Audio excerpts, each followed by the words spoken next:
അയ്യപ്പ.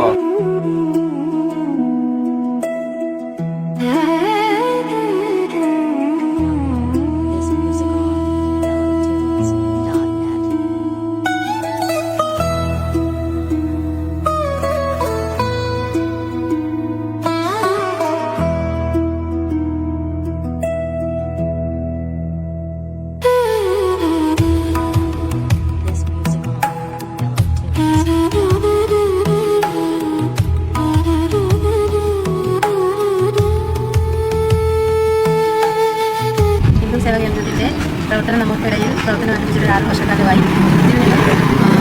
സ്വയം തൊഴിൽ എന്ന വനിതകളുടെ സെക്ഷനിലേക്ക് നമുക്ക് ഹിന്ദു സേവാ കേന്ദ്രത്തിൻ്റെ സഹായമായിട്ട് ഞങ്ങൾ 2 വരുമാനമില്ലായിരുന്ന 2 കുടുംബങ്ങളുടെ സ്ത്രീകളാണ്. അതിൽ നിന്ന് ഞങ്ങൾക്ക് വരുമാനത്തിനുള്ള സ്നാക്സും ചേറ്റി എന്നീ സംരംഭത്തിനുള്ള മാർഗ്ഗമായ ഇത് ഹിന്ദു സേവാ കേന്ദ്രത്തിൻ്റെ സംഭാവനയാണ്. അതിൽ ഞങ്ങൾ 2 ഒരുപാട് നന്ദി പറയുന്നു.